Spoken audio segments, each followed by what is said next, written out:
Okay, so welcome everybody and happy President's Day weekend. So we are here at class number 12. Interestingly enough, I think just to say a couple words about President's Day and this class come at a really interesting intersection that I was thinking about a lot as I was prepping over the weekend here, which is of course that we can say a lot about Jews and Judaism in America. And of course, we'll have a whole class about contemporary or American Judaism probably in a couple of weeks. But one of the things that virtually all Jewish historians, scholars of Jewish history, or even just your average Jew living in America knows that America has been quite a unique circumstance and political situation for Jews over the last 200 plus years of our country. This isn't, of course, to say that America has been perfect for Jews. This isn't, of course, to say that America has been perfect for all minority and religious groups, but Jews in America have actually started off with the premise of equality. Obviously, Jews have not always been treated equally by their co-American citizens, but one of the interesting things when we actually disconnect America and compare it to all of the other countries that Jews have lived in historically is that most other countries, and we'll be talking about this in a couple of weeks, but today we're going to talk a lot about medieval anti-Semitism. And one of the things that a lot of scholars note about the slow road towards Jewish equality all throughout Europe is that you had to change a situation where in the Middle Ages, Jews were seen as less than. And so all of a sudden, when the Enlightenment and subsequent emancipation happened, and all of a sudden, say in France in the late 1700s, there was now a new edict by Napoleon saying Jews are equal citizens, it's very hard to uproot 1500 years of inequality by the king or prime minister or president or whatever the political situation is, all of a sudden telling people, oh, by the way, Jews are now equal citizens. And America is the only country, basically, that actually started off with the premise that Jews are equal. And so, right, just one famous example, this is something I speak about a lot, but in Newport, Rhode Island, there is the Toro Synagogue, which actually was a synagogue founded by a group of Sephardic Jews fairly early on. It was sometime in the 1600s. And on their wall, they actually have a letter that was written by George Washington, basically saying, you know, we are so happy you're here. You have the ultimate freedom and protection by the United States of America. And so just a little bit of, as we say in Hebrew, hakarat tov to America, especially as we're going to talk today about, this is our last session in the Middle Ages and the medieval period.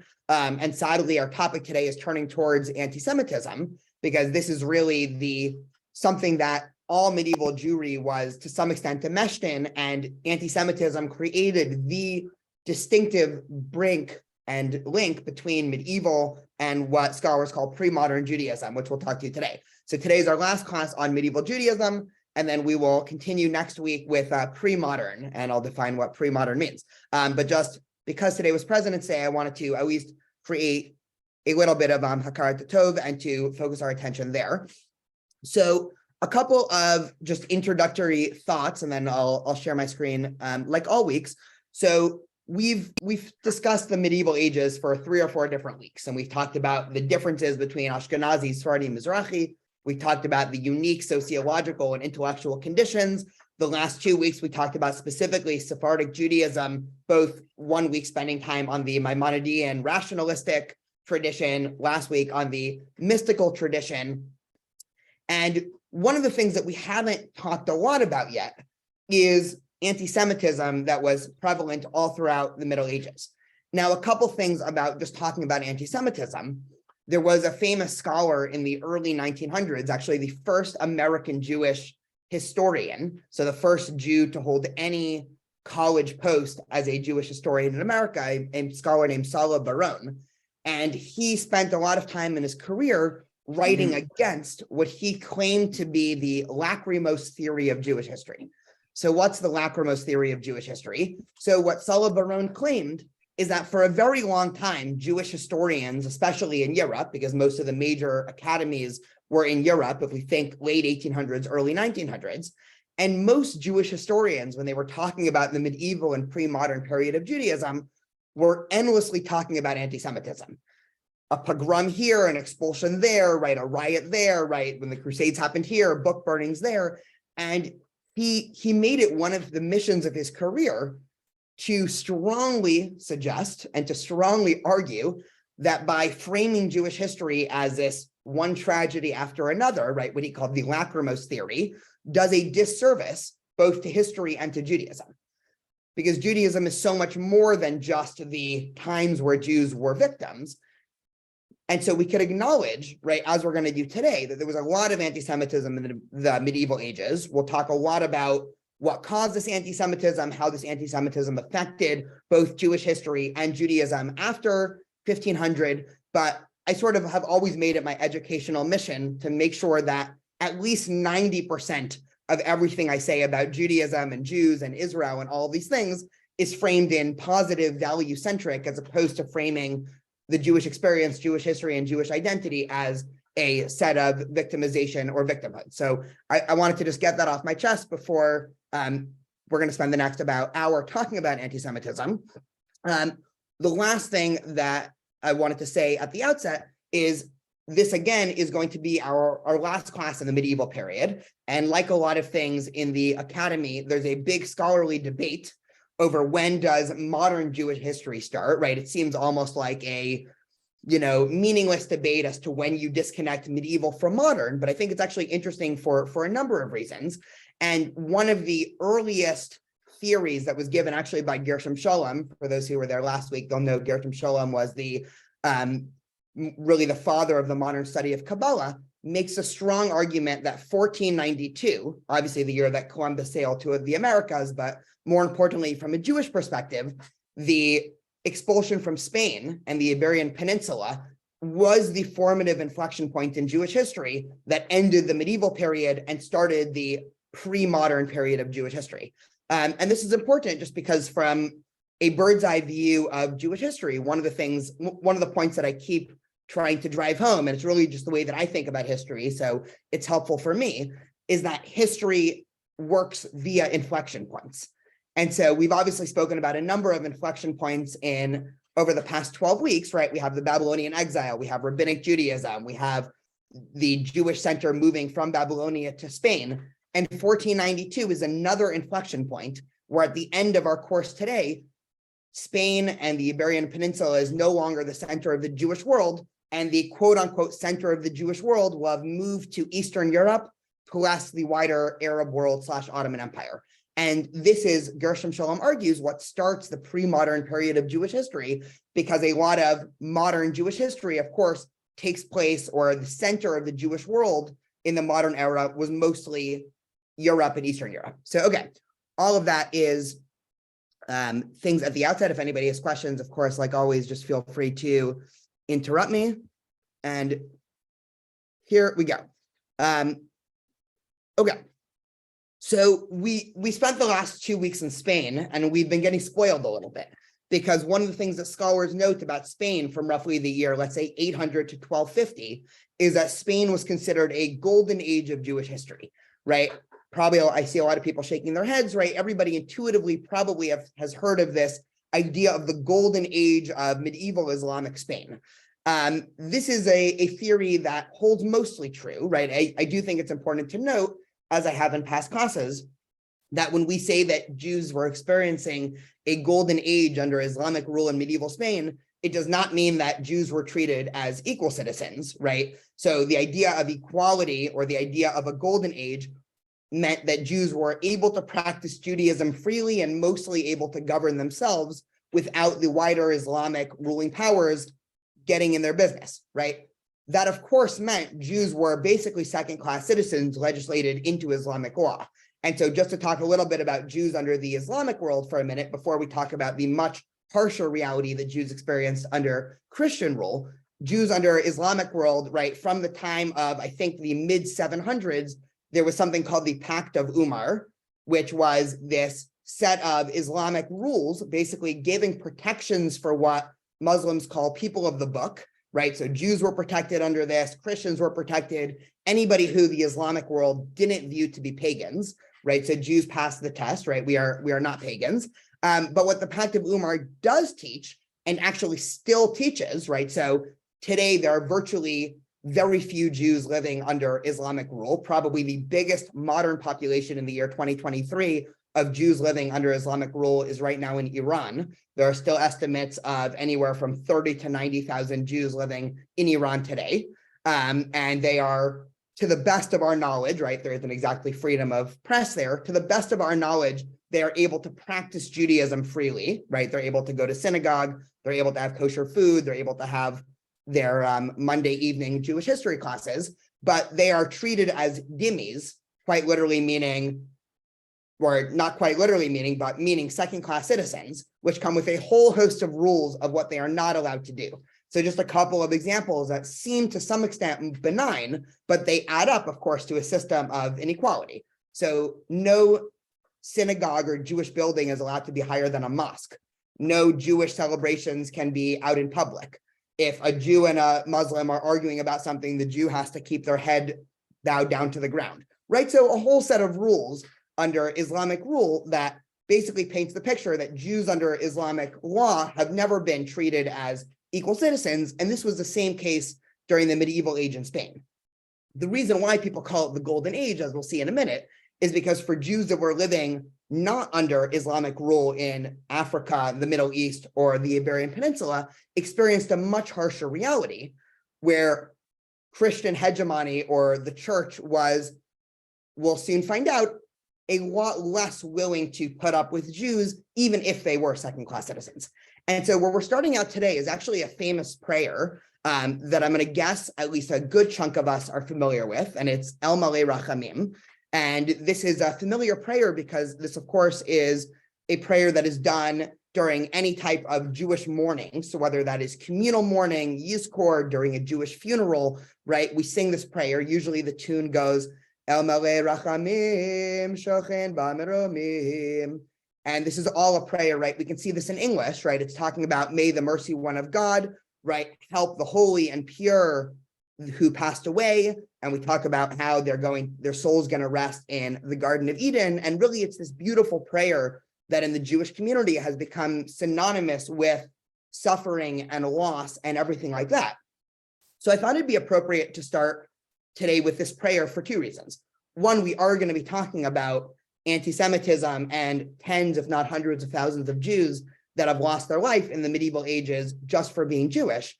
But two, when we actually look at when this poem and when this beautiful prayer was compiled, it was actually in reaction to where we're going to start class today.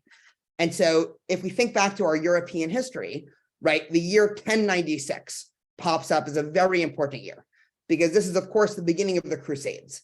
And this is just in terms of thinking of the Crusades on a more global European picture, you can imagine in the beginning of the Islamic Empire, right, sometime in the mid-7th century, the Islamic world was continuously expanding. And every time the Islamic world expanded throughout Europe and the Middle East, right, they, of course, were taking over land and area that was previously controlled by the wider Christian world. And so after a couple hundred years of this, right, there's obviously a lot more theories as to what went into the Crusades, right? That's a whole, probably could spend a whole semester talking about just the Crusades.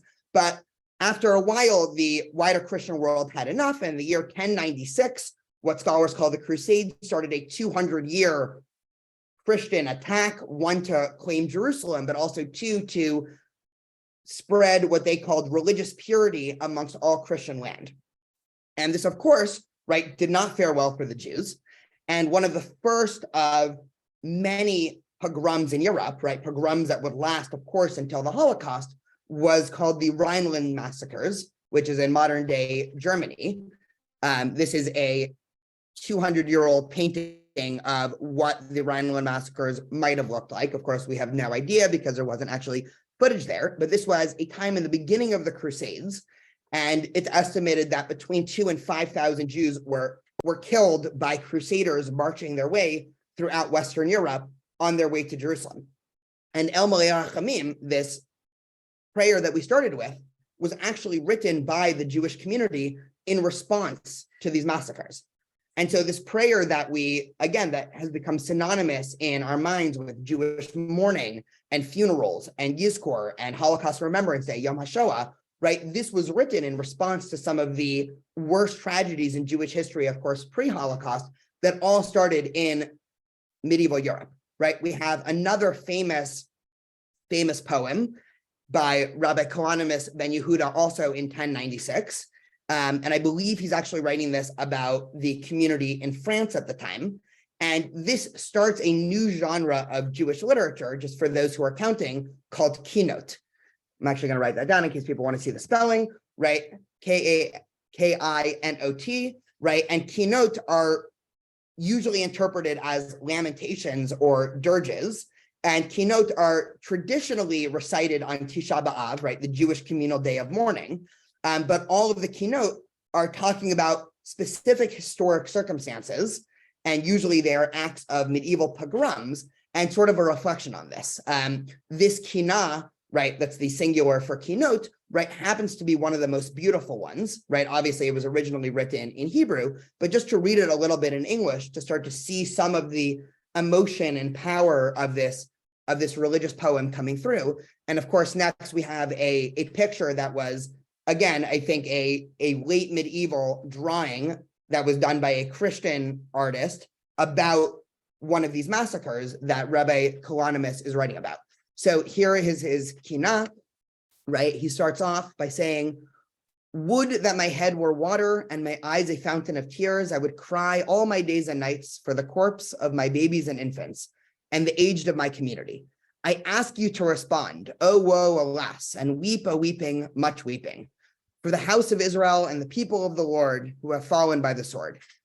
My eyes flow with tears, and I will betake myself to the fields to weep, and ask others stunned and embittered to join in my wailing, for the beautiful maidens and delicate lads wrapped in their school books and led to slaughter.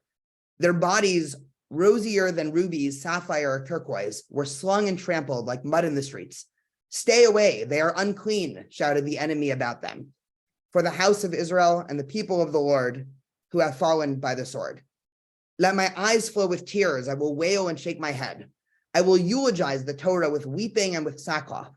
She is more dear than fine gold, more precious than gold, her glory inward, the glory of all precious vessels. I have seen her torn, bereaved, and desolate. Torah, scripture, Mishnah, and Agadah. Raise your voice, lament, and tell this tale. Where are Torah, Talmud, and students? This place is in ruin, no one there." We'll do one more verse. "For the house of Israel and the people of the Lord who have fallen by the sword. For these I cry and moan moans and summon the lamenters and wise women. Alas, an attack, they all murmur.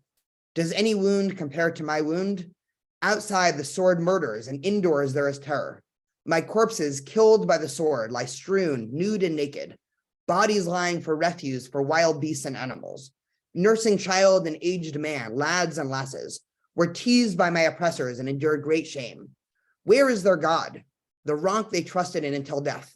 Let him come and rescue and resurrect their souls. Mighty God, who like you forgives bundles of sins? You are silent and restrained. Why do you not gird yourself with fury? When my mockers say to me, if he is a God, let him do battle. For the house of Israel and the people of the Lord who have fallen by the sword." If people want to read the last verse to themselves, right? Just one reflection on this. I want to say two comments, and then I'd really love to hear some thoughts or things that jump out to you. I think in the Jewish community, and this is just my feeling, there's no historic scholarship to back up what I'm about to say. I think we oftentimes have a 20th century bias when talking about anti-Semitism. I'll say it like that, and I'll explain what I mean, which is the Holocaust was so much worse on just a scale of everything evil than anything that happened before the Holocaust, that oftentimes when talking about anti-Semitism in the Jewish community, the Holocaust is obviously always the top and first and foremost example. And one of the things and reasons why both I, and this is backed by scholarship, scholars of anti-Semitism note that it's important to talk about anti-Semitism in the medieval period is noting two important things. One, that the Holocaust didn't come from nowhere, right? It's not as if in the 1930s, Hitler was able to convince and mobilize an entire society against a certain people after 5 to 10 years of propaganda, right? The dehumanization and the predisposition of an entire culture and society and environment to turn on one people's, right, takes centuries and hundreds of years in the making and buildup.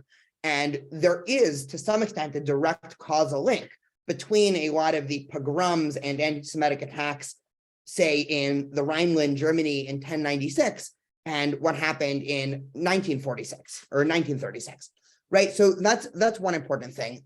Two, a wider understanding of Jewish history. I mean, the Holocaust is only unique because of its, shall I say, quantity, not necessarily quality, right? And this is somewhat of a controversial point, but I want to try to drive it home for a couple reasons, right? The Holocaust obviously is the greatest number, right? I don't think we've never seen throughout history the mobilization of really modern or 20th century technology mobilized against a certain group. But in terms of the quality of what was happening, in terms of a society looking towards a Jewish population and saying for X, Y, and Z reasons, every single one of these people needs to be killed, attacked, degraded, right? This is something that was happening for about 1,000 years throughout wider Europe. And so much of the anti-Semitism that happened in the medieval period and Middle Ages informed a lot of the ways in which our tradition would come to pivot, both internally in terms of the ways that Jews began to view Jewish community and Judaism, and then of course externally, the way in which the international community began increasingly to see Jews is also informed by constant pogroms and anti-Semitism happening throughout the Middle Ages.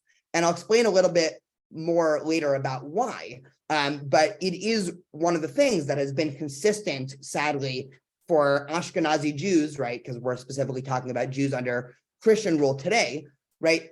The experience of Ashkenazi Jews really for the last 1,000 years has been one enveloped in anti-Semitism, which again, just helps explain contemporary situations a little better, right? One of the problems, right, this will be the last thing I say on this tangent. One of the problems, I think, with talking about the Holocaust as the beginning, middle, and end of anti-Semitism is that I think it actually does a lot of Jews a disservice when thinking of the arc of Jewish history, right? One concrete example, which I've seen happen a lot, is right, modern political Zionism, which of course we'll have a whole class or probably two about, started in the late 1800s. And right, usually Theodor Herzl is credited with being the founder of political Zionism, right? We can talk about all the reasons why that might be true or not true later. But one of the reasons that early Zionists were writing about the need for a Jewish homeland was because, this is at the late 1800s, they were saying, we've been living in a society that's been filled with anti-Semitism for hundreds of years, right? We were hoping the emancipation and enlightenment would fix that. It didn't, right? If we mistakenly plug the notion that the Holocaust is somehow this qualitatively unique event in the history of anti-Semitism, a lot of times we miss our cause and effects. And more often than ever, I've heard, right, the saddest thing for me is when people are talking about Israel and Zionism, and I know this class today is not about Israel and Zionism, but the number of times I've heard, let's say, young Jewish students explain Zionism as the Holocaust happened and the world sat around and said, oh no, we need to figure out a solution for the Jews, let's give them their own state, which of course is not at all how the historical record shows, right? And so just understanding that at least Ashkenazi Jews and Jews in the history of Europe spent centuries upon centuries in situations where they were viewed not only as second-class citizens, but as somehow demons or rodents or all of these things to make them feel inferior, right? I just think it's an important thing, again, now more than ever, as anti-Semitism is back on the rise. I know I just said a lot. Again, feel free to question or anything like that. I just want to do one more poem that comes from this time, and then we'll start to explain some of the reasons for all of these, for all this anti-Semitism. So our next poem is one that hopefully is also familiar to a good number of us, and that is the poem of Unatanu Tokef. And Unatanu Tokef is, of course, said during both Rosh Hashanah and Yom Kippur. It's viewed as one of the center parts of the liturgy, right? This is when we say, who by fire, who by water, right? And it's sort of talking about the dread and fear of the day of judgment. And the entire point of Unatanu Tokef, from some perspective, is seemingly the chaotic nature and randomness of the world. And basically, as Yom Kippur specifically, a day to reflect on the reality that you never really know what might happen to you. Now, the origin story behind Unatano Tokev, if we were to open up a machzor and we were to read about where this story originates from, was a famous rabbi in the 11th century living, I believe, in France or Germany, but somebody can quickly Google and fact check me there, but living in this period of the early Crusades, that was told by the governor that he has to convert to Christianity. He, of course, refused, and so the governor or the clergy began to cut off his limbs one by one until he had no arms or no legs. And he was, of course, bleeding out and about to pass away. And he told his students, right, he was the rabbi of the community, to bring him in front of the Aron Kodesh, in front of the Ark. And he was brought in front of the Ark on Yom Kippur night. And this is the poem that came out of his mouth.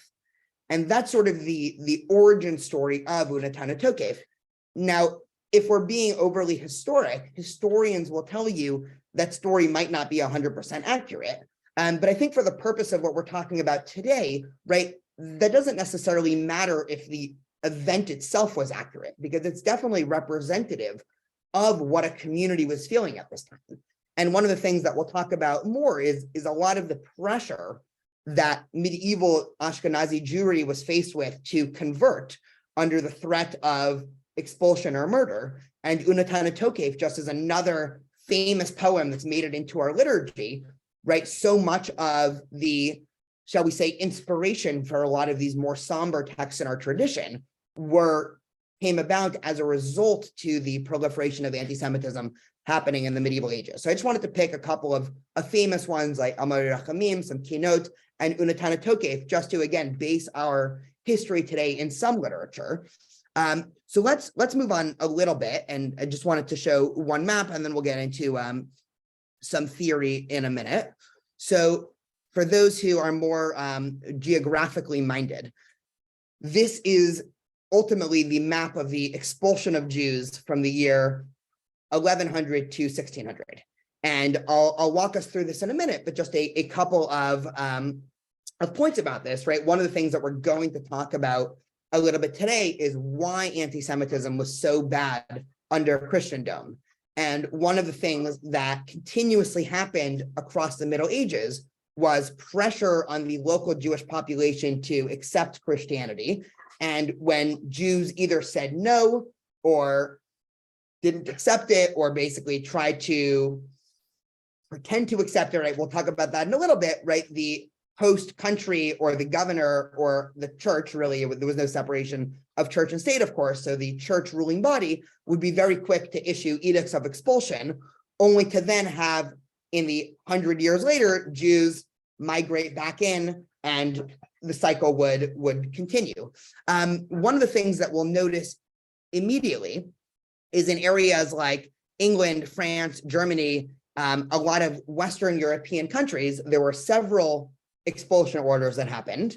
And a great majority of these Jews ended up in Poland, right? So if we think about, let's say, right, if we fast forward to pre-Holocaust, right, Poland had between 3 and 4 million Jews in it, right? So if we wonder how Poland ended up getting this many Jews, right, there were no Jewish writings, let's say, there were no great medieval Polish rabbis, right? If we want to think about great medieval rabbis, we're thinking of French rabbis, German rabbis, Spanish rabbis, North African, Middle Eastern rabbis, right? There were very few Jews in Poland in the year 1000, right? For whatever reason, it was not a place, Jews didn't end up migrating that far east, but all of a sudden you have this expulsion from Western Europe and pushing Jews further and further into Eastern Europe, to the point where when we start our next session, we're going to start in the 1500s, the center of the Jewish world has moved further and further east to Eastern Europe. And that's how you get situations like,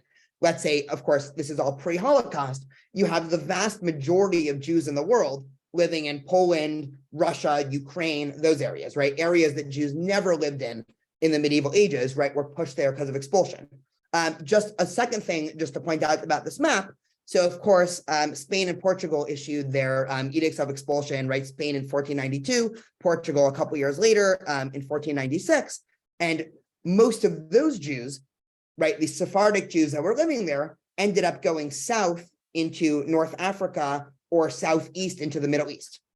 And so I think I mentioned this about a month ago in our class, but today there seems to be a confusion between when we say Sephardic or Mizrahi Jews, and a lot of people tend to mix those up. And, all the time I'll get a question, well, what's the difference between a Sephardic Jew and a Mizrahi Jew? And the difference comes right here, right? So if a family can trace their lineage back to Spain and Portugal during the expulsion, they are a Sephardic Jew. Even if they ended up moving to Egypt or to Iraq or to Yemen and has been living in Yemen for the last 500 years, they're still a Sephardic Jew. A Mizrahi Jew is a Jew who never went to Spain, right? They were somebody who was in Egypt, Yemen, Iraq, Iran, all of those places from the times of the temple still. And so just today, we tend to mix those populations up because they were obviously together during the last 500 years. But one of the things that happened during this time historically, and this will be the last thing about this map, is that after Ferdinand and Isabella expelled the Jews from the Iberian Peninsula, the Ottoman Empire, the head of the Ottoman Empire, basically officially invited any Jew who was expelled from Spain to come live under the Ottoman Empire. And so, right, just again, when we're talking about hospitality and where Jews feathered better in terms of different rules, of course, in the 14 and 1500s, right, there was an invitation by the wider Ottoman Empire. And actually, if we look at the history of the Ottoman Empire, right, again, that's a little bit beyond the scope of this class, but Jews actually fared quite well under the wider Ottoman Empire. Again, doesn't mean things were perfect. In the early 20th century, for a variety of reasons that got a little dicey, but there was an invitation, and that is how and why a lot of Sephardic Jews that were exiled from Spain and Portugal ended up moving into the wider Middle East. Okay, before we go on, any questions or thoughts on any of that? I know this is also a little bit different than any normal class because we're not really basing this in a lot of Jewish texts. This is sort of more general history, but I think this is important just to connect the dots as to how Jewish migration happened, how Jews ended up living where they are, and obviously anti-Semitism is sadly a crucial piece of the Jewish historical puzzle. But I'll take a moment for any questions here. I wanted to just say, we had an assistant rabbi named Chava Koster who came from the Netherlands. And she was dark-haired. I said, why are you so dark-haired among the blonde, Dutch girls? Her name they came from Portugal. It was De Costa. And then when I was in Prague, I went on a tour and I had another young woman, Vera Neuwirthovna, was our guide. And again, a dark-haired Jew. And she said they were Sephardic Jews. Her grandmother had gone to Montenegro and then moved up into Prague area. So, I didn't know that I knew they had gone to the Netherlands, but I didn't realize they had gone to that part of Europe. Yeah, no, that's a really great point. And you reminded me on a point that I completely forgot. So I appreciate your comment for two reasons. The second is Netherlands is also in red here. So it was one of the resettlement areas. There were actually almost no Jews that lived in Netherlands before the 1500s, right? It again was not an area that Jews in the Middle Ages went to, right? I'm sure there's a good reason why, I just don't happen to know it. But then, of course, Amsterdam, as just one city as an example, becomes a major city in the 15 and 1600s. I mean, Baruch Spinoza, right, which we'll talk about either next session or the week after, right? The famous renegade Jew who started secularity and modernity and all of that, right? He was obviously from Amsterdam. So Amsterdam became one of the new Jewish cultural centers of the world. And it was a place that a lot of Jews, you can see this map, specifically from Portugal, ended up going. And so again, I mean, one of the difficulties of peeling back Jewish history is that you get a lot of, interesting cases where say, here's one interesting example, right? So some Jews from Spain did, of course, end up going to Italy, right? That was another major migration from Spain to Italy. A lot of people, right, wanted to keep their Sephardic, heritage, and so you had Jews who, let's say, their last name was Sephardi, move into an Ashkenazi country for the last 500 years. So you can have a Jew today who's basically Ashkenazi, because if their family was living in Ashkenaz in the last 500 years, they probably realistically adopted Ashkenazi customs and they've married into Ashkenazi communities, and their Jewish practice might look Ashkenazi, but their last name is Sephardi. And you, of course, have that in reverse also, right? You had Jews that were living in Spain in the year 1400 whose last name were Ashkenazi, because they were probably Jews who ended up going on trade routes. Let's say if you're a Jew who lived in France or Germany in the Middle Ages and you happen to be a merchant, or you hopped on the Silk Road, or any number of trade channels that Jews were engaged with, and somehow you ended up in the Iberian Peninsula, you would end up being a Sephardic Jew, but your last name was Ashkenazi. And so just like, whenever dealing with populations, I mean, one of the things, right, we tend to look back on history and assume that historical groups, the boundaries between them were much more well-defined than we would ever assume for today, right? So just one interesting example, right? Today in the American Jewish community, we of course have Ashkenazi Jewish communities and Sephardic Jewish communities, but there isn't a firm, right? It's not that there's a solid boundary between Ashkenazi and Sephardic Jewish communities. Of course, right, we might have somewhat different traditions and the liturgy might be a little different, but just even personally, I mean, my wife's family is from Iran, right? So her family is Mizrahi, right? And so this is, of course, the case of all of Jewish history, where you didn't have the Ashkenazi, Sephardi, and Mizrahi community living as individual cultural pockets with nothing to do with each other. Of course, you had interaction and people that were moving from one area to live in another, and people marrying from one group to another, right? It is just helpful to talk about these wider categories. Perfect. And so, okay, so let's move on a little bit. Hopefully now we have a little bit of a better idea of what happened after all these expulsion edicts. So let's go a little bit back in history and talk about why this all happened.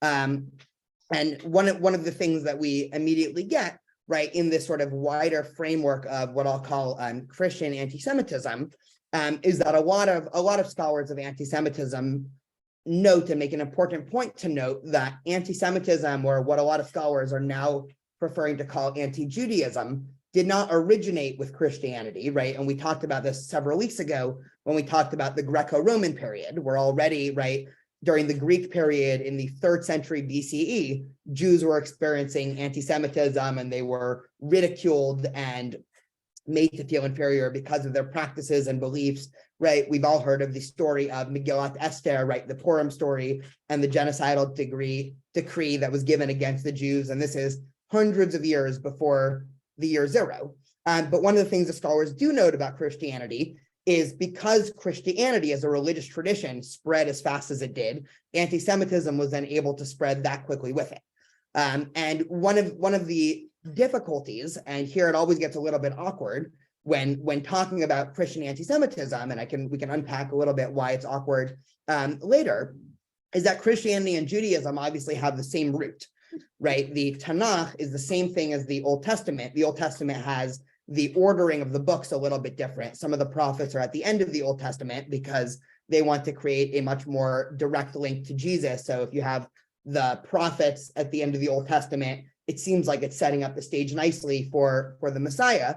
But because Judaism and Christianity share so much of the basics of their tradition, that actually leads to what Freud called the narcissism of small differences. And so from the outset of Christian Jewish relations, especially once the Christian world begins to get power, right? Because of course, for the first 200-300 years of Christianity, the Christian world had no power, right? It wasn't until Constantine in the 4th century that Christianity became the official religion of the Roman Empire. All of a sudden, now you start to see Jews who are, again, still a minority, be endlessly attacked for their refusal to accept Christianity.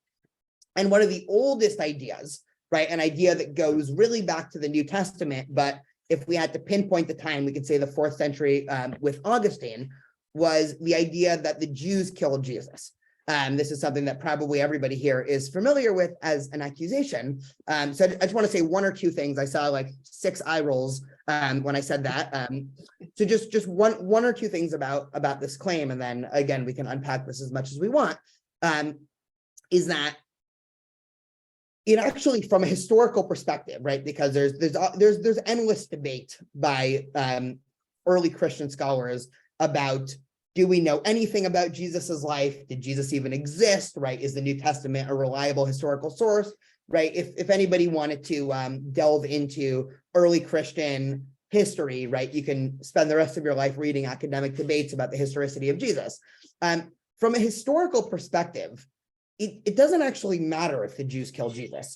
And what do I mean by it doesn't matter if the Jews killed Jesus, right? So maybe it's an interesting, historic tidbit, but one of the things in which the Christian world did in terms of their image of Jews, and they didn't only do this with the accusation of deicide, they did this with a lot of other things that we'll talk about, is they began to hold all Jews responsible for the act or supposed act of one Jew, right? And this is actually one of the biggest thread lines of anti-Semitism, whether we're talking about medieval anti-Semitism, modern anti-Semitism, right? Anti-Semitism we see today in America, is by holding an entire group accountable for the actions of one person, right? Is sort of step one in how to not be an anti-Semite or a racist or a bigot, right? It's when somebody of a certain group does something, it's view that person as an individual, not as a representative of the larger group.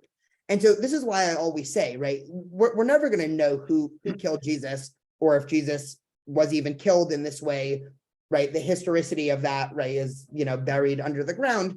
But the honest truth is it doesn't matter, right? If scholars came today and said there is 100% evidence that it was a Jew who killed Jesus, what I would say is, okay, so one Jew 2,000 years ago killed Jesus. The Jews, right, as some shadow nefarious wider group, right, might exist in some sense, right? Yes, we have a Jewish people, but as a single moral actor that causes evil in the world, right, that's a mythical figment of imagination.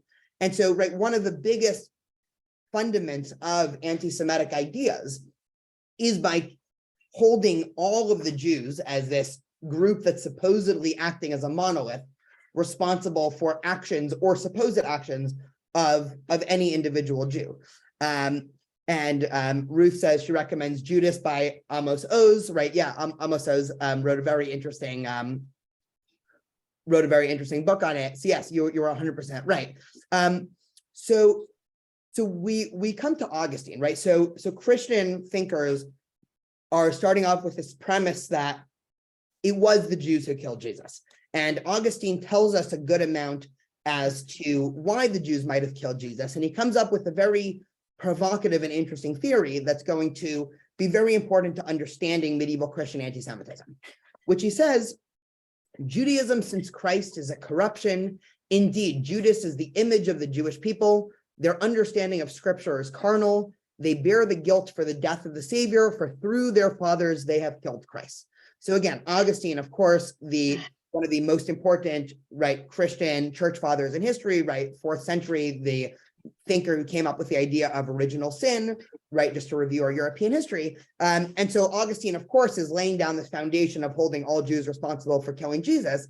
But when we actually unpack Augustine's theories and reasons, he claims, and this is something that the church would continue to claim until 1965, when the Catholic Church finally revoked their claim that the Jews killed Jesus, we'll discuss that in a few minutes, was as follows. Judaism used to be pure, right? Because it had to be pure, because the Old Testament and Tanakh are the same thing. So older Jews, Abraham, Isaac, Jacob, Moses, David, Solomon, right? All of those, biblical Jews, right? They obviously had to be nice, good, and pure Jews. All of a sudden, right, in the year 0, or more like 2025, right, when Jesus revealed himself and, right, the Messiah had come, once there was a refusal to accept the truth, that's when Judaism becomes a corruption. And the idea, right, and this comes across more in Augustine, so hopefully I'm explaining this in a way that makes sense. The idea is that by not accepting Jesus as the Messiah, and by not accepting sort of the truth and the light and salvation and all of those things, Jews have blocked or thwarted the plan for universal salvation. And so the idea that the Jews killed Jesus is not just seen in early Christian literature as a single event of the Jews killing, right, the prophet or Jesus or the Son of God, but it's a continuous act that happens throughout history of, if only the Jews, as the original people of the scripture, would accept Jesus, then the world would be perfect. We'd be ushered into a messianic age, right? All of the utopian visions of fundamentalist religion. So the Jewish refusal to accept Jesus, and even one more step further, the Jewish killing and murder of Jesus was not a one-time event in history, but it's something that happens every single moment of every single day whenever there is a Jewish community that is around that is not accepting Jesus. And this was, right, this is, I just want to be careful, right? This is, of course, not how many or even the majority of modern Christians think about Jews, but certainly if we were to take a time machine and go back 1,000 years to the Crusades and to these events unfolding in history, that would certainly be the motivating factor. And so all over the place in the medieval Jewish community, the medieval Ashkenazi Jewish community, there were all of these accusations that were made against the Jewish community for all of the ways in which, according to Christian imagination, Jews would continuously murder Jesus. So one example is what scholars call post-desecration. Sorry, Ruth, did you have something to say? No. I was thinking the blood libel. I shouldn't be thinking aloud. I'll mute myself. No, you're good. We'll get to the blood libel in a few minutes. So one of the things was called host desecration, which is the idea, and here you can see on a nice, this is a wooden pamphlet in a church. This is the Jews sneaking into a church in the first panel. They are taking the wafers, which of course represent Jesus. They are then stabbing the wafers, right, metaphorically or literally killing Jesus. This is then the Christians surrounding the synagogue, and then the fourth panel, it is them burning the Jews alive, right? So again, just in the imagination of deicide, right, the idea that the Jews killed Jesus was never seen as a historical debate, right? Which is why, from some perspective, it doesn't matter if it happened, right? This was seen as a theological claim against Jews and Judaism, that the continuation of Jews being Jewish is a continuous act of rejecting truth, rejecting God, or even killing God. And this, of course, gets us into, we'll actually go to other claims. Ruth said blood libel, so we can go there, right? This, of course, right, it's now easy to see from some perspective, right? If you were to explain the blood libel to somebody, I'll take a step back, right? So what's the blood libel? So the first blood libel in history was made in England in the year 1150. And the story behind it was a little Christian boy named William went missing in the town of Norwich, and they couldn't find him. And a couple of days later, they basically found him in the forest dead, right? They had no idea what happened to him. So of course, people started to blame the Jews. And, you know, in this wider system of already viewing the Jews as these evil, inferior people, right, that obviously spread very quickly. And so all of these theories started coming up that, of course, the Jews, right, this is one such pamphlet there, that the Jews specifically in their lust for blood, right, had to capture Christian babies or young children and murder them in order to do certain Jewish rituals, such as bake matzah. And of course, the first blood libel happened in England in the year 1150. There was actually soon, if we scrolled up to our map above, I don't want to give everybody motion sickness, we can see that there was a couple years later, there was a big expulsion of Jews from England. And so these things obviously, right, had a domino effect in the sense of, right, the second a theory was out there and the second something problematic happened in society, the Jews as the representatives of all evil in society were obviously the ones to blame, right? Another infamous example here is that the Jews were blamed for the Black Plague, right? So this isn't until much later, the 1400s or 1500s, but we know, of course, the Black Plague was a terrible tragedy, right? It killed between 20 and 40% of all Europeans, right? Depending on which estimate we go with. And again, there were all of these anti-Semitic conspiracies blaming the Jews for the Black Plague. And people try to give historic reason, right? Maybe the Black Plague affected Jews less because we have certain cleanliness rituals, such as going to the mikvah and washing our hands before we eat. But those are all secondary claims, right? The reason why the Jews were blamed for the Black Plague is the same reason why Jews were blamed for economic collapse in Europe in the mid-20th century. It's because once you have these theories that are out there around society and the environment about the Jews being this single monolithic evil at the root of society that's rejecting all that's good in the world, right? It's very easy to see how whenever something happens in society, whether it be an illness, whether it be someone going missing, whether it be wider economic systems, right? It's very easy to obviously note who the scapegoat is going to be.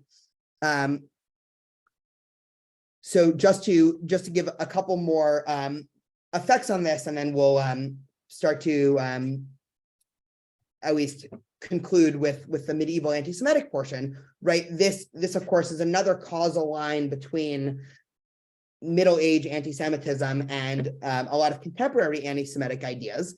But just a little bit of background here, and this is something that's probably reviewed to a lot of us, but the Bible, and I'm using the word Bible and not the Torah here because this is mostly from a Christian perspective, the Bible is against certain types of interest and money lending and usury and all of these things. And so, right, of course, the church did not want to set up banking systems where they had to charge interest. And in general, the church's view towards money was somewhat of a paradoxical one because they viewed a lot of economic things as immoral, but then of course the church became increasingly corrupt, but that's a whole separate story. But the Jews, of course, were forced to be the money lenders all throughout Christendom. And this, of course, had the effect of using the Jews as economic tools, but it, of course, right, does not bode well. And this is on a church or on a church wall for the medieval ages, right? And you can already see the anti-Semitic stereotype of the nose, right? The idea of taking this people that's already viewed to be immoral and inferior and have rejected Jesus, and now making them the ones who have to do the money collecting and then eventually the tax collecting and things, right? Nobody likes the people who collect taxes, right? No one likes it when they get the letter from the IRS saying they actually owe extra money. And so forcing this group that already had all of these reasons to be hated from society and pigeonholing them into separate jobs that basically demanded this, of course, just added flame to the fire. One other thing about the Jewish stereotype with money that I think is interesting and important here, this is, by the way, of course, where the stereotype of Jews and money comes from, is Jews being forced into these certain economic professions. The other reason, which is actually historically really interesting, and I'm happy to unpack this if anybody's curious, is one of the things that was happening in wider global politics at this time was, of course, the Jews were always sort of viewed as pawns, right? You had the Christian world and the Islamic world, and those were the two worlds that had actual power. And a lot of the time, right, both early Islamic conquests, then the Crusades, then later Islamic conquests, right, were happening, right? And Jews basically had no power all throughout the Middle Ages. And so anytime there was a battle between the Christian and Islamic world, Jews ended up getting caught in the middle. And so there was a large amount of distrust that Christians had for Muslims and Muslims had for Christians. Now, what happens when a country or a state or a city or king in the Islamic or Christian world wants to do business with somebody from the opposite world? Right? So how do you have a global economy? And this is, of course, when a lot of global trade routes begun, right? We can talk about the Silk Road and other, right, shipping routes of trade throughout wider Europe at the time. So in order to have the global economy working, you needed to have the Christian world and Muslim world working together. The only problem was there was zero trust. Well, there just so happens that there are Jews living in Islamic worlds, the Jews living in Christian worlds. Those local Jewish populations have a high level of trust for each other. They also have no power, so you're not afraid that they're going to cheat, because at any point, both the Islamic or Christian leaders can, of course, inflict any amount of punishment they want. So what would happen was Jews became pawns of the state, both under Christian and Islamic rule, to have to carry out wider trading throughout the empire and really the continent. And so the Jewish stereotype of being the merchants or the people with money or the people who ran the banks, right, this is deeply ingrained, not, of course, because of any anti-Semitic notion of genetic predisposition or some obsession with money, but quite literally because Jews were forced by either the Islamic or the Christian world to be the handlers of money, either because of certain views of immorality of money, or because, again, if you're a Jew living in Islamic-controlled Portugal, and you have another Jew living in Christian-controlled France, and Portugal and France want to do business with each other, I can just call my cousin, who I know moved to Portugal a couple years ago, and do business with them, and there's a high level of trust there. And so, right, all of these ideas, right, of Jews being stingy, good with money, cheap, all of these things that, of course, everybody here has heard, right, these come out from straight historical reasons of Jews being forced into certain career paths. And then, yeah, I see a couple of chats there also. Yeah, Dara Horn's essay in her book, People Love Dead Jews, is also really interesting, right? And of course, right, we all know the Shylock from Shakespeare, right? That's, of course, building off all of these. So let's do a little more, and then we could start to get some concluding thoughts here. Just two other things to flag. And then we can slowly wind down our talk about anti-Semitism, is that one of the other things that was a common occurrence in the wider Christian world was Jews being forced into these public debates. They're known as disputations. And there were a couple of very famous ones. Actually, if we remember last week, we talked a lot about Nachmanides, or the Ramban. He was the second step in our journey to Jewish mysticism, right? So he was, of course, a very well-known rabbi. He was a Kabbalist. He was one of the leaders of the Spanish Jewish community. And during his lifetime, the Christian world takes over medieval Spain. And just as happened so many other times in history, they challenged the leader of the Jewish community to sort of a public debate about whether or not Judaism is the correct religion or Christianity is the correct religion. And of course, this puts the Jewish leaders in a very difficult situation because, right, there are two bad options, right? One is you can do a bad job in the debate, and you'll have a lot of Jews probably convert to Christianity based off of it, because Jews had all of the economic and cultural and safety reasons to convert to Christianity. Because, of course, at this time, right, in the wider Christian anti-Semitism, conversion to Christianity was always an option, right? So unlike, let's say, racial anti-Semitism of Hitler and Nazi Germany, at any point, there was an off-ramp to anti-Semitism as a Jew, right? You can leave the Jewish community and you can accept Christianity, which of course happened all of the time, right? There's no good accounts as to how often in medieval Europe Jews converted to Christianity, but you have to imagine it right? There are a couple of famous accounts, but it probably happened a lot more often than any of us talk about. And so, right, the one bad option is you lose the debate and you have a lot more Jews convert to Christianity, which of course is not what any Jewish leader wants. Or you win the debate and the local government there gets so upset that they basically kill or kick you out. And both of these two things happened over history, right? The disputation in Barcelona with Nachmanides, the Ramban, ended with the Jewish community being kicked out. There was another famous disputation in Paris that led to the largest burning of the Talmud in history. So this is sometime in the 1200s. The head of the Paris Jewish community was in a famous debate with, and usually the person from the Christian side, by the way, would be a Jew who converted to Christianity. So in Nachmanides' case, there was actually, I think, a documentary made about this. If anybody's curious, I think it's just called The Disputation. It was a Jew named Pablo Cristiani, who used to be a rabbi who converted to Christianity. And so, right, these debates would be commonplace, but again, almost forcing this, catch-22 situation for the local Jewish communities, which was very indicative of how Jews fared in wider medieval Europe.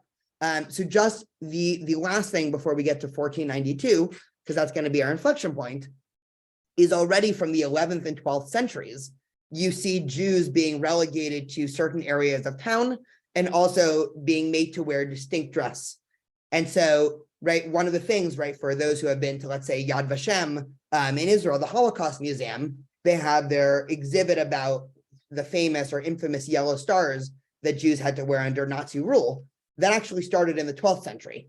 And so if you actually look back to certain legal codes that certain Christian rulers had for the local Jewish populations, is specifically the yellow star as one example. Jews in the 12th century in France had to wear the yellow star to make sure that everybody knew they were Jewish.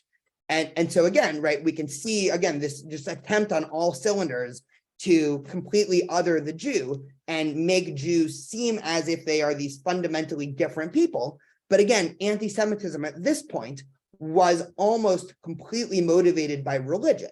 And so there was always that off-ramp, and we'll complicate that picture in about 2 minutes. But at any point, a Jew living under any of this time could have said, I convert to Christianity. And at that point, they would become a part of the Christian world. And right, to some extent, all of the anti-Semitism targeted towards them would immediately dissipate. So this is a unique stage of anti-Semitism, right? This is religious motivated anti-Semitism, as opposed to after the Enlightenment, once religion loses its power over the state, anti-Semitism switches to being something that's more racial or more inherent in Jews. I want to take a pause for 1 moment before we get to 1492 to see if there's any comments or questions.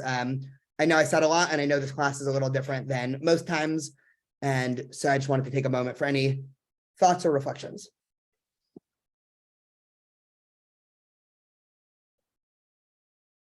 Great. Okay. So this all culminates in, once the Christian world, right, continues to take over wider Europe, right? The Christian world, of course, takes over the Iberian Peninsula and Spain. And there's about 100 or 200 years of attempting to get Jews to convert to Christianity. And right, of course, pressure ranges from hard pressure to soft pressure to all of these things. And eventually there is an ultimatum given to the Jewish community in Spain. And again, at 1492, Spain still had the largest Jewish population in the world. And so, right, this is not, I mean, it would still be a tragedy if it was, 5,000 people living in a village somewhere, but this was the Jewish center. And for hundreds of years, right, everything we've talked about in terms of the Jewish community in Spain, right, we can start to get a glimpse as to why this was such a big deal. So the infamous Alhambra decree, which was basically Jews have to convert or leave. And so many Jews decided to leave, right? Estimates range a lot. I'm not even going to try to give numbers. Anyone can Google those for themselves. There's a huge scholarly debate about how many Jews ended up leaving Spain and went to all of those places that we talked about before. A larger number, right? This is, I think, the interesting point, decided they would convert to Christianity. And some number of those, of course, publicly converted to Christianity, but privately remained Jews. Right? We call them Marranos or crypto Jews, right? There's all these different labels to them. Now, this had a really interesting consequence, because all of a sudden, right? And this is what gets us into modernity in our trek through Jewish history. So for hundreds of years, right? I'll just paint the picture again. You had religious motivated anti-Semitism against Jews, right? If you were to ask, this might be a little bit too oversimplistic, but if you were to ask somebody in the year 1200s, what is wrong with Jews? They would say, well, their beliefs and their theology causes them to do bad things, right? What if they change their theology? Then they're kosher, right? So anti-Semitism was religiously motivated. All of a sudden now in 1492, you have hundreds of thousands of Jews who stay in Spain. They publicly or publicly and privately, they convert to Christianity, but now there was a lot of skepticism. Because now you have these massive groups of Jews who have converted to Christianity. And again, we don't know how many of them really converted and how many of them only secretly converted, but let's assume most of them were sincere in their conversion. Or by sincere, I don't mean they saw the light and accepted Jesus, but they gave up all dispositions on being Jewish. And they said, you know what, it's easier to just live as a Christian than to have my family killed or kicked out. But there was a large amount of distrust.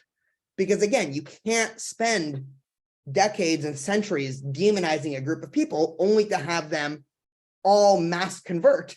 And now all of a sudden they're kosher.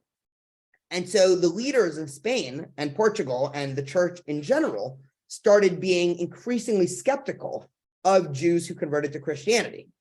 And so this started, right, what's known as the Inquisition, which was all of these, governmental church agencies that were basically there to go around and spy on different communities and make sure that nobody is doing anything Jewish. Right now, of course, there were some Jews that were doing things Jewish. There's actually a really interesting example. I'm completely forgetting the name, but just because Purim is happening in a couple of weeks, in the mid 1500s in Spain, they uncovered actually all of these scrolls that was a story about a Christian princess who basically mimics Queen Esther perfectly. And right, but it's written about this Christian heroine, and right, it would be celebrated every spring. And all scholars basically say this is just the Purim story, but just heavily edited in a way that nobody from the outside would recognize it. Right, it seemed like this was some Christian fairy tale, but it would have been a time for the Jews to come together, right, or the Marranos to come together to celebrate, Purim. And of course, we all know stories of, people who, right, people from Spain or from Latin America, right, who have the tradition to light candles every Friday, right? So we do have that, but the bulk of Jews who stayed in Spain really did convert to Christianity.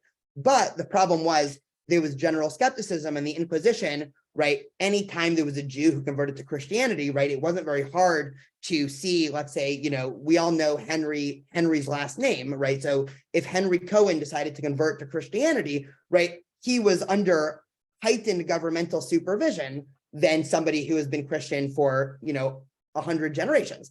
And so all of a sudden, this is when scholars note an inflection point in Jewish history, because a religious view of anti-Semitism slowly started morphing into an ethnic view of anti-Semitism.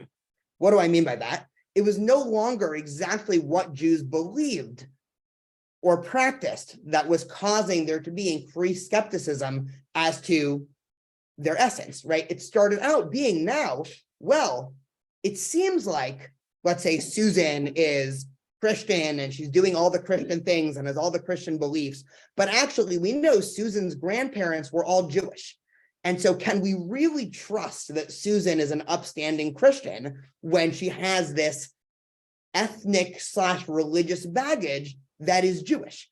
And so a slow evolution of Jewish identity from the international community evolving from Jews being seen as just a religion, right? Which of course in the Middle Ages, the primary modality of Jewish identity from outside perspective was religion, to the Jews as a people.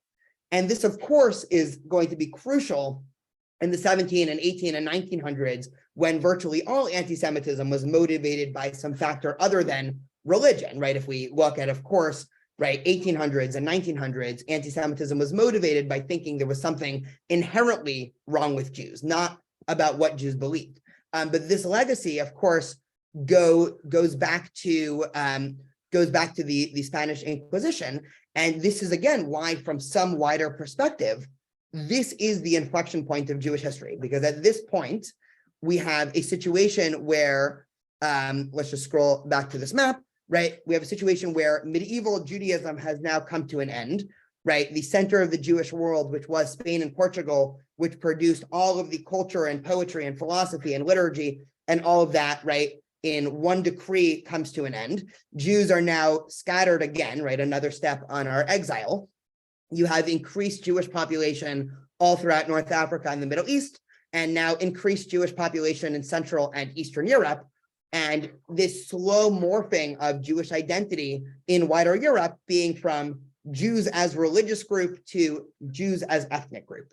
And so just to go back to what we talked about in the beginning today, right, there is a whole debate about when does modern Jewish history start.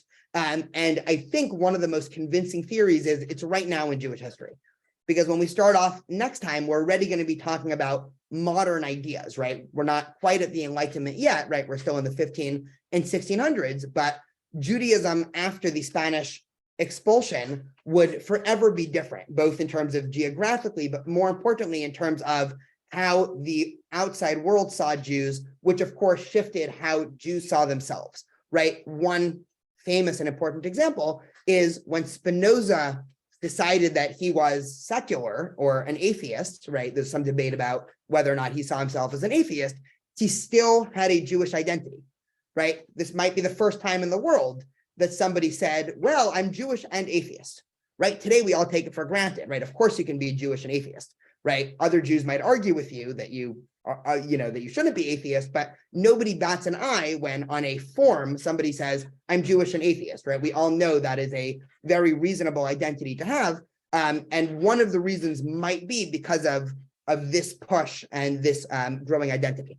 I just want to clarify one thing, Ruth. I appreciate you saying that. Yeah, the word Marrano is a derogatory word. I'm only using it because I think that is the word that a lot of people know. But yes, I think the politically correct term is converso, or I mean, there's some debate also about crypto Jew. But yes, this was of course a huge thing that happened. And so just two things just at the end in terms of cleanup. So I provided this text here because in 1965, the Catholic Church officially apologized, or they did, I mean, there was no words, I'm sorry, but officially said that the Jews are not responsible for killing Jesus. If you look right in the middle here, the Jews should not be presented as rejected or accursed by God, as if this follows from the Holy Scriptures. And then in the end, furthermore, in her rejection of every persecution against any man, the church, mindful of the patrimony she shares with Jews and moved not by political reasons, but by the gospels of spiritual love, decries hatred, persecutions, displays of anti-Semitism directed against Jews at any time and by anybody. And so this is, of course, the stance, still of the Catholic Church. There's a lot of scholarship as to why in 1965, right, probably as a result of the Holocaust and the Eichmann trials, and a lot of scholars making causal connections between medieval church-inspired anti-Semitism and the Holocaust, the church felt the need to come out and to say, basically, we no longer believe this, or we never believe this. But this is one important thing. The second important thing is that even the country of Spain, I think actually 5 or 6 years ago, publicly came out and said any Jew who is able to trace their lineage back to anyone who was in the expulsion, right, can automatically get citizenship. This was probably just a political stunt move, right? I think like 15 Jews in the world actually accepted that, but there was an attempt to at least publicly make reprimands there. Ruth, did you have a comment? Yes, I do. The nun who nudged John Paul II to make that statement, her name was Sister Rose Thiering. She came from Racine, Wisconsin, but she was here in New Jersey. She was here in South Orange. I live in West Orange. And I am on the board of a foundation that is affiliated with the Jewish Christian Studies program at Seton Hall. And she's a big deal here. She really is. There's a film called Sister Rose's Passion that won an Academy Award. But she was the one, she did her studying, and she came up with the idea that, that the Jews were not responsible for killing Christ, and she nudged him, but good. So No, that's I just really wanted to share that with you because I just came from a meeting. That's why I was late. I came from a meeting. No, that's really fascinating. Yeah, I mean, it's always interesting what finally pushes groups over the edge to make these shifts. I mean, of course, there's always a lot of conversation. There was a really interesting article that I was reading a couple weeks ago, also in the Atlantic. I keep mentioning Atlantic articles here, but it was about how Germany remembers the Holocaust, and it was sort of a wider case study in when do groups or institutions or governments or religions, right? When is it appropriate, or when are people or groups more likely to accept blame, and when are groups more likely to constantly be trying to say, we had no idea. And for a very long time, the church's view towards any modern anti-Semitism, post-Enlightenment anti-Semitism, was to basically shrug their shoulders and say, well, anti-Semitism in the late 1800s motivated by economic concerns or protocols of elders of Zion, or of course, the pogroms in Russia, or Hitler, right, had nothing to do with us. And then there was a shift, at least in some areas of the Catholic Church, to basically start to shift to an apologetic, not quite accepting blame, but to at least issue public apologies there, which is really interesting. And it's really distinct for, if you look at how a lot of, let's say, Central or Western European countries talk about the Holocaust. I mean, one interesting example that I think is quite stunning. So of course, there's a lot of, there's been a ton written on like countries like Hungary and Poland, and countries that to a large extent were complicit in the Holocaust, but refused to accept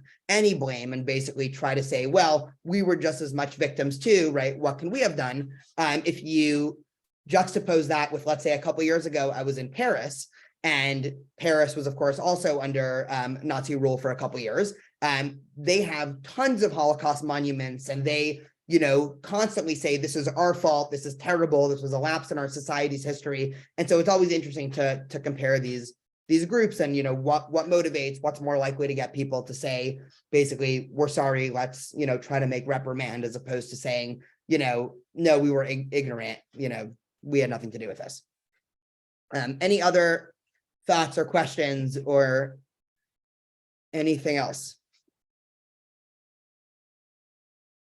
Perfect. Well, next time I promise a more cheerful topic. I know I started this by saying, the lachrymose theory of Jewish history. I always hate talking about anti-Semitism, and I think we actually, to a large extent in the Jewish community, do a disservice when we focus more than 10 to 20% of our efforts on anti-Semitism, because Judaism should be all about creating a positive community with positive values, and all of that.